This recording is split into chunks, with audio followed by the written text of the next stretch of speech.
An expert in nuclear materials says it's very important the United Nations has given access to Europe's largest nuclear power plant, which has been occupied by Russian forces since the early days of its war with Ukraine. The outgoing UN human rights chief also urged that the Zaporizhzhia nuclear power plant be demilitarized. Continued fighting near the facility has heightened fears of a catastrophe that could affect nearby towns in southern Ukraine or potentially an even wider region. Ukraine says the death toll from the train station attack has risen to 25.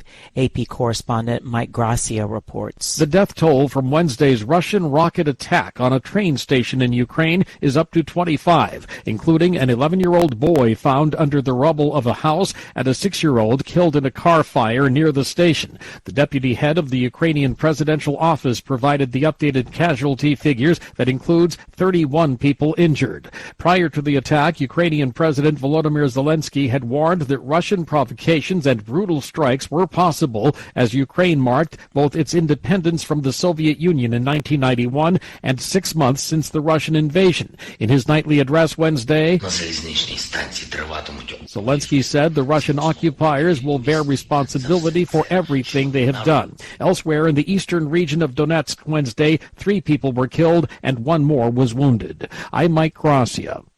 A Pakistani court Thursday extended former Prime Minister Imran Khan's protection from arrest through the end of the month, officials said, after police filed terrorism charges against the country's popular opposition leader.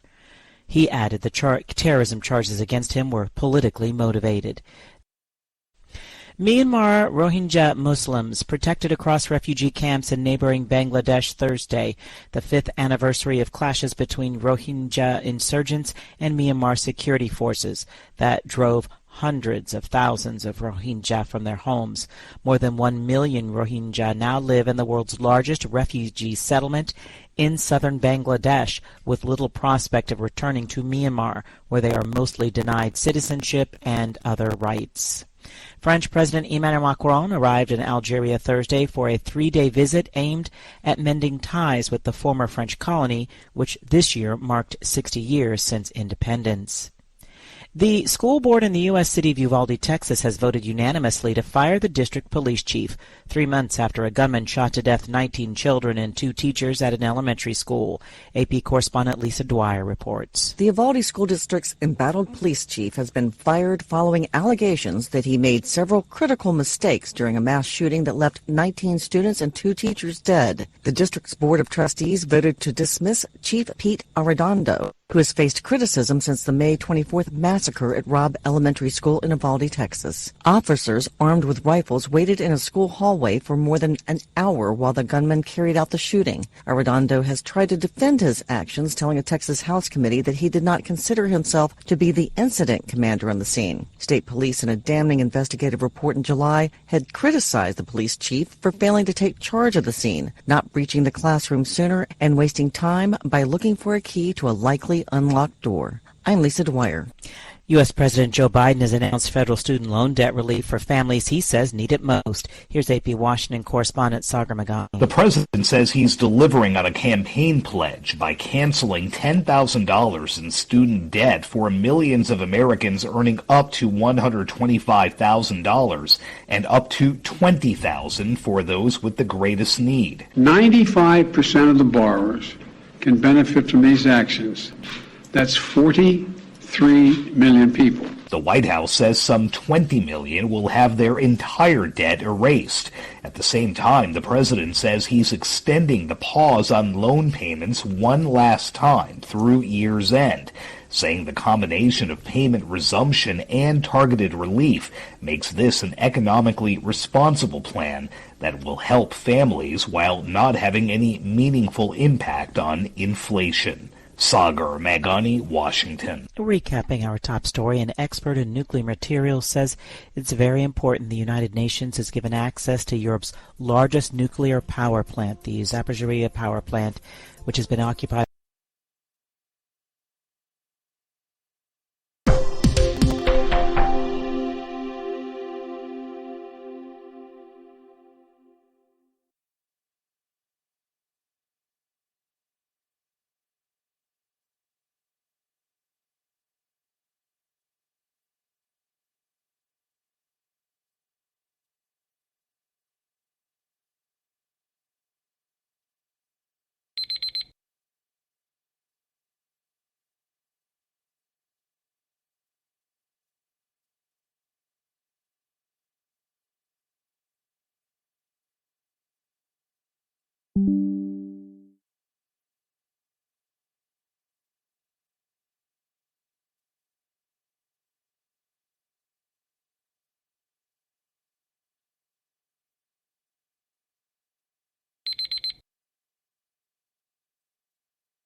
Hi, thank you for watching. I hope the videos are useful for you. Please subscribe to my channel using the button below.